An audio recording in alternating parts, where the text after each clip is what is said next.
Capítulo 26. ¿Fue la expiación necesaria, o había otra manera?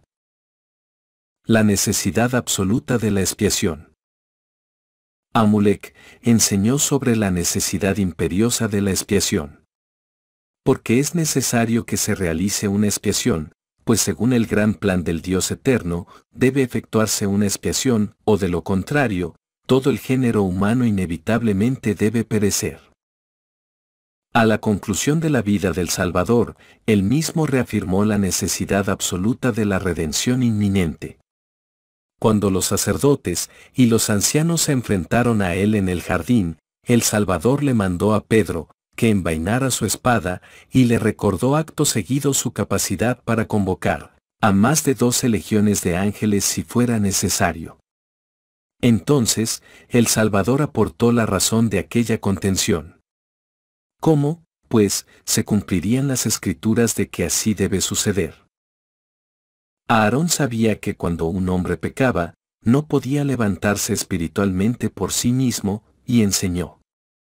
En vista de que el hombre había caído, éste no podía merecer nada de sí mismo. Alma explicó que sin la redención no habría medio de redimir al hombre de este estado caído. El elder James E. Talmage compartió un testimonio semejante. Afirmamos que el hombre está solo, y en una necesidad absoluta de un Redentor, ya que por sus propios esfuerzos es totalmente incapaz de elevarse de un plano inferior a un plano superior. Hasta cierto punto, somos como el hombre incapaz de trepar fuera del foso que ha cavado él mismo, hasta que adquiere una escalera en primer lugar. Pero ahí está la trampa. ¿Dónde encontrar la escalera? Sin importar la fuerza física o el ingenio, no hay esperanzas de que esta situación cambie si las cosas se dejan como están. El hombre debe confiar en que un tercero, en este caso, el Salvador, aporte los medios para escapar. La expiación es esa escalera espiritual. David cantó acerca de ese momento mesiánico de rescate. Pacientemente esperé a Jehová. Y me sacó del pozo turbulento, del lodo cenagoso, y puso mis pies sobre una roca y enderezó mis pasos. Sesrom debe de haber sentido el dilema del hombre, ya que le preguntó directamente a Amulek, ¿salvará Dios a su pueblo en sus pecados? Esta era una pregunta clave. Estaba preguntando si Dios, por decreto divino, puede perdonar a los pecadores, se arrepientan o no, simplemente en virtud de su voluntad y deseo. Amulek fue directo en su respuesta. No podéis ser salvos en vuestros pecados. Algunos años antes, Abinadí había hablado de los que murieron en sus pecados y de su destino posterior, ni tampoco puede redimirlos, porque el Señor no puede contradecirse a sí mismo, pues no puede negar a la justicia cuando ésta reclama lo suyo.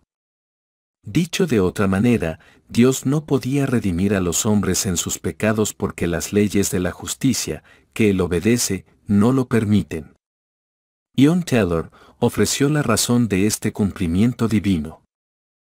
Sería imposible para Dios incumplir la ley, porque al hacerlo atentaría contra su propia dignidad, poder, principios, gloria, exaltación y existencia. El rey Benjamín habló de la expiación y entonces, en el lenguaje más riguroso posible, detalló la necesidad absoluta del sacrificio expiatorio. Y este es el medio por el cual viene la salvación. Y no hay otra salvación aparte de esta de que se ha hablado, ni hay tampoco otras condiciones según las cuales el hombre pueda ser salvo, sino por las que os he dicho. El rey Benjamín estaba seguro en esta cuestión, no hay otro medio de salvación que el Salvador, ninguna otra condición, ni caminos alternativos. Algunos podrán sugerir que no hay vías alternativas únicamente porque Dios eligió este camino en la vida premortal, es decir, la expiación. Si fallara la expiación, dicen, Dios todavía podía recurrir a una de las demás opciones existentes en la vida premortal.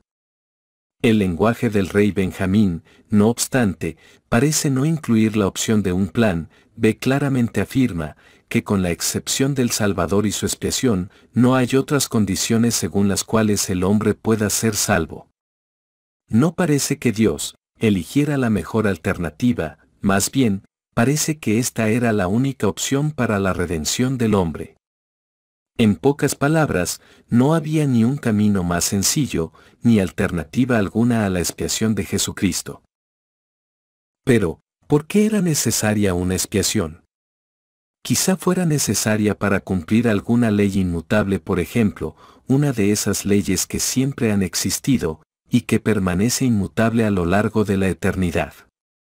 O quizás su necesidad estuviera dictada por los atributos perfectos de Dios. Él sabía que había algo en ese acto, y solamente en ese acto, que maximizaría el progreso de sus hijos. Es un reflejo de su naturaleza esencial, y por lo tanto, obligatoria en ese sentido. B. H. Roberts aborda las primeras dos posibilidades. La absoluta necesidad de la expiación, que se aprecia actualmente, tendría todavía más relieve en la confianza que uno tiene de que si se hubieran presentado medios más leves, para responder como si de una expiación se tratara, o si la satisfacción de la justicia se hubiera dejado de lado, o si la reconciliación del hombre con el orden divino de las cosas pudiera haberse llevado a efecto, con un acto de pura benevolencia sin ninguna otra consideración, sin duda se habría hecho así, pues es inconcebible que tanto la justicia de Dios como su misericordia exigieran o permitieran un sufrimiento mayor del Redentor del absolutamente necesario para alcanzar el fin propuesto. Cualquier sufrimiento superior al absolutamente necesario constituiría una crueldad pura y dura e impensable en un Dios de justicia y misericordia perfectas. El elder Roberts sugiere lo improbable de que Dios hiciera a su Hijo pasar por un sufrimiento tan extremo como ese, de haber existido un camino más fácil. Semejante conclusión sugiere verdaderamente la inexistencia de una alternativa que fuera igual de viable, o Dios habría optado por ella, salvando así al pastor sin sacrificar a las ovejas. Algunos han propuesto una tercera posibilidad para explicar la necesidad de la expiación. Sugieren que los espíritus que eligieron ser parte del reino de Dios pueden haber tenido un sentido de la moralidad similar al de Dios, y así, como Él, sintieron la necesidad inherente de un acto expiatorio, antes de que pudieran materializarse los poderes de purificación y exaltación. Quizá de alguna manera estos espíritus gemelos se unieron a Dios a la hora de sancionar la necesidad de la expiación. Puede que haya sido parte de la ley de común acuerdo. Este concepto sugiere que el sentido de la equidad o justicia compartido por los integrantes del reino de Dios puede haber contribuido a respaldar las leyes de justicia en el universo. La cuarta alternativa se centra en el componente motivador de la expiación. Puede que este acontecimiento fuera necesario, debido a que era el único evento del universo dotado del poder motivador necesario, a fin de atraer a los hombres a la divinidad. Cualquier cosa inferior sencillamente habría sido insuficiente para lograr tal fin. La tasa de abandono habría sido incluso más monstruosa, en ausencia de alguna fuerza cósmica que nos levantara en dirección al cielo. En consecuencia, Dios puede haber elegido la expiación, porque era el poder más persuasivo en el universo, capaz de traernos de regreso al hogar. B. H. Roberts citó a Sabine Baring Gould al respecto. No había ninguna necesidad, según ciertos teólogos, de que Cristo muriera, pero como dice S. Bernard, quizá ese método fuera el mejor, para que en una tierra de olvido e indolencia se nos recordara nuestra caída más poderosa y vivamente, mediante los exquisitos y variados sufrimientos del que puso remedio a ella. Existe al menos una quinta posibilidad para la necesidad de esta expiación. Puede haber sido el único acontecimiento, con el suficiente atractivo de calado universal, para atraer al sentido de equidad instintivo en los hijos de Dios, quienes podrían alegar de otro modo en virtud de las leyes de la justicia, que algunos habían llegado a la exaltación sin haberse ganado sus tronos. Dicho de otra manera, era el único acontecimiento de tal magnitud persuasiva capaz de promover la exaltación, para los arrepentidos sin destruir el orden y la armonía entre los demás hijos de Dios. Con la expiación, parece que el Padre podía responder al ruego del Hijo pidiendo misericordia, sin que ninguno de los integrantes del reino presentara objeción alguna. ¿Y por qué? Porque ellos compartían un sentido moral similar y análogos sentimientos de compasión, los cuales pueden haberles hecho decir: es cierto que este hombre no ha merecido la salvación por sus propias obras, sino por el incomparable sacrificio del Salvador a su favor, y por motivo de nuestro inmenso amor y reverencia hacia él, accederemos a su petición de clemencia. Si la expiación es o no una necesidad por una o más de las razones descritas anteriormente, no lo sabemos. Por el momento parece existir un velo sagrado e impenetrable que impide nuestra irrupción en el infinito. Lo que sí sabemos, sin embargo, es que la expiación es una necesidad. Esa es la conclusión doctrinal subyacente y de mayor relevancia. ¿Era obligatorio un sacrificio? Reconocido que una expiación era necesaria de alguna forma, se nos plantea la siguiente pregunta: ¿por qué era obligatorio un sacrificio en lugar de algún otro método alternativo? Alma deja claro que el sacrificio anunciado no era meramente la mejor opción, era la única posible. Alma dejó constancia de ello. Porque es preciso que haya un gran y postrer sacrificio, sí, no un sacrificio de hombre, ni de bestia, ni de ningún género de ave, pues no será un sacrificio humano, sino debe ser un sacrificio infinito y eterno. Y no hay hombre alguno que sacrifique su propia sangre, la cual expíe los pecados de otro. Y si un hombre mata, he aquí, tomará nuestra ley, que es justa, la vida de su hermano. Os digo que no. Sino que la ley exige la vida de aquel que ha cometido homicidio, por tanto, no hay nada, a no ser una expiación infinita, que responda por los pecados del mundo. De modo que es menester que haya un gran y postrer sacrificio, y entonces se pondrá, o será preciso que se ponga, fin al derramamiento de sangre, entonces quedará cumplida la ley de Moisés, sí, será totalmente cumplida, sin faltar ni una jota ni una tilde, y nada se habrá perdido. No cabe duda de que el sacrificio del Salvador entrañaba enseñanzas extraordinarias, amén de inmensas cualidades motivadoras, pero lo que era más vital incluso era el hecho sencillo de que, sin un sacrificio infinito, no podía haber salvación alguna. Este sacrificio parece haber sido el único medio de pagar esas deudas contraídas como resultado de una ley quebrantada. Puede que el sufrimiento de Cristo fuera la única moneda legal en el universo capaz de pagar la deuda de la justicia y abrir la puerta de la misericordia al mismo tiempo. Su sacrificio se tomó en la recompensa, la cancelación de la deuda, el precio de adquisición. El elder Marian Gerani escribió: fue por medio de actos de amor y misericordia infinitos que él pagó vicariamente la deuda de la ley transgredida y satisfizo las demandas de la justicia. Esta deuda tiene una doble dimensión. Primeramente, se trata de la deuda adquirida a causa de la transgresión de la ley por parte de Adán. A esto se refería Brigham Young cuando dijo que el Salvador ha pagado la deuda adquirida por nuestros primeros padres. En segundo lugar, está la deuda que vence cada vez que un hombre o una mujer desobedece una ley de Dios. Brigham Young también habló de su deuda personal y el medio de pago. Los hijos han contraído una deuda y el padre demanda compensación.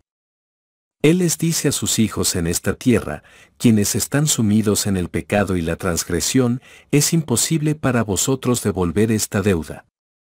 A menos que Dios proporcione un Salvador para pagar esta deuda, nunca podrá pagarse. ¿Puede acaso toda la sabiduría del mundo diseñar medios para redimirnos y volver a la presencia de nuestro Padre y nuestro hermano mayor, y morar con ángeles santos y seres celestiales? No, va más allá del poder y el conocimiento de los habitantes de la tierra, que viven ahora o que vivirán en el futuro, preparar o crear un sacrificio que pague esta deuda divina.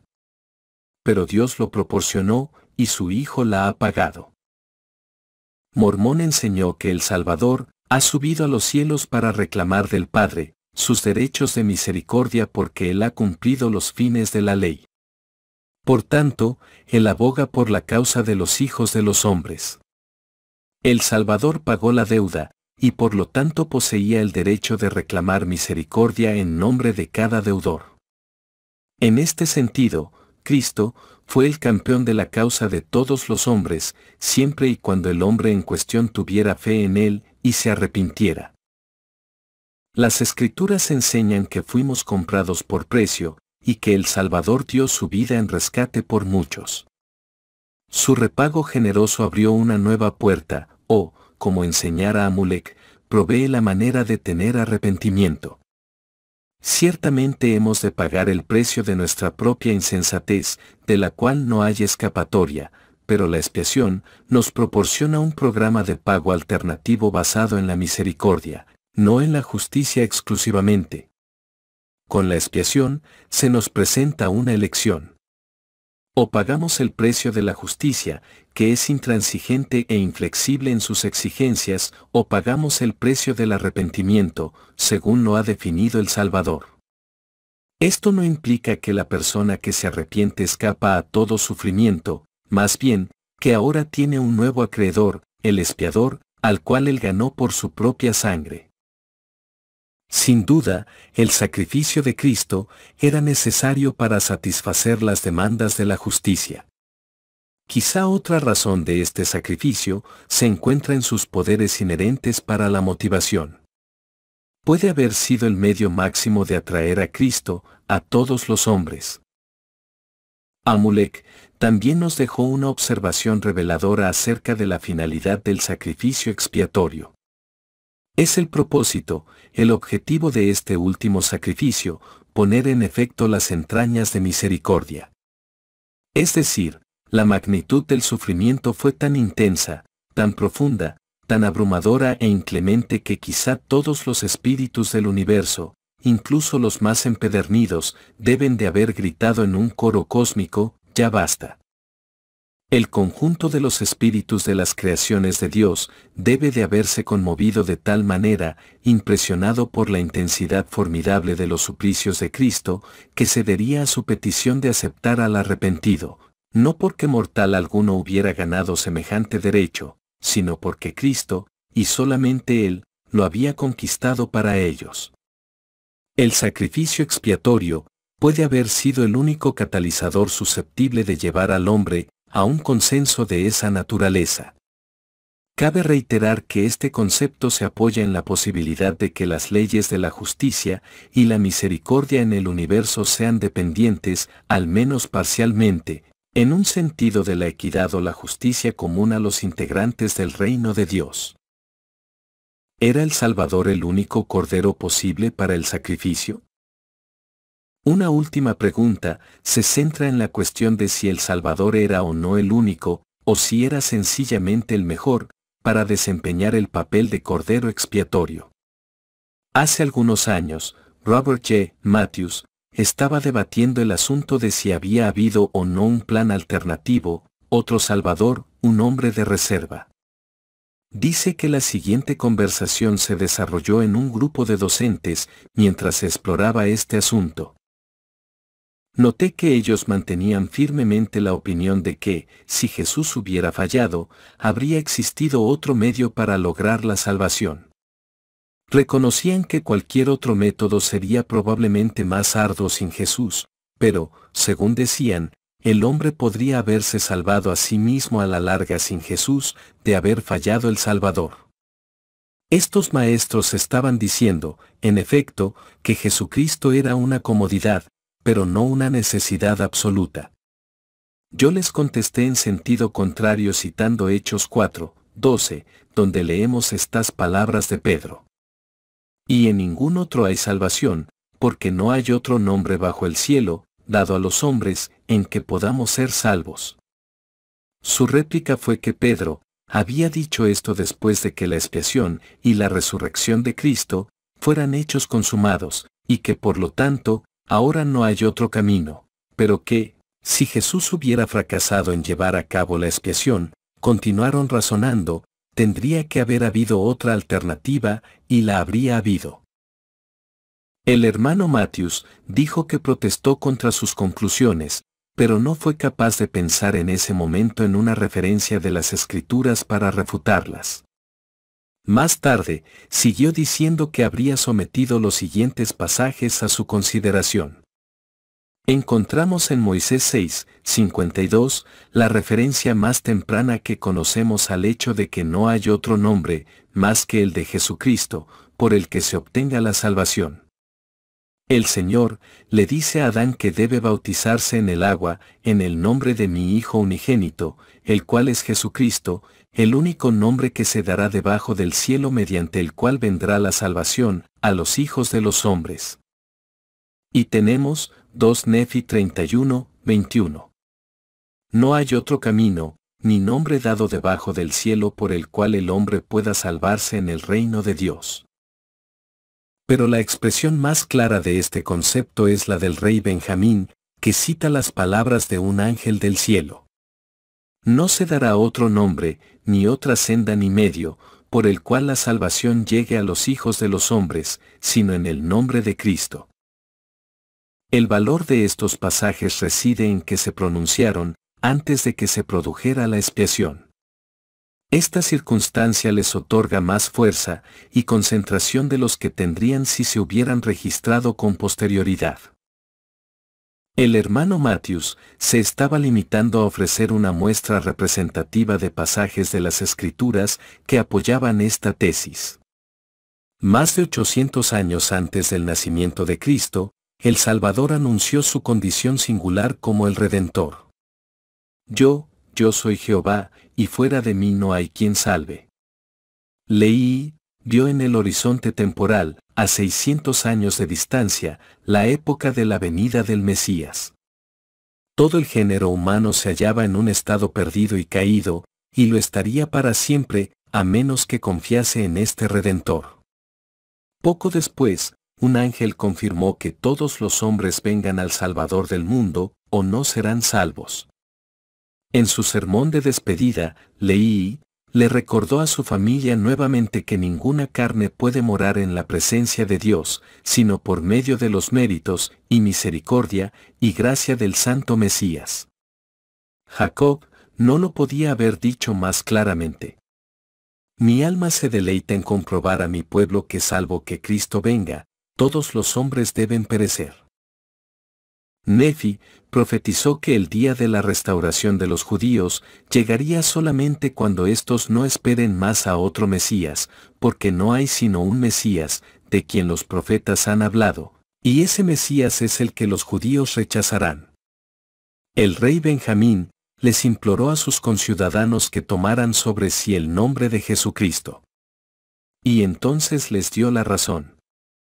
No hay otro nombre dado por el cual venga la salvación.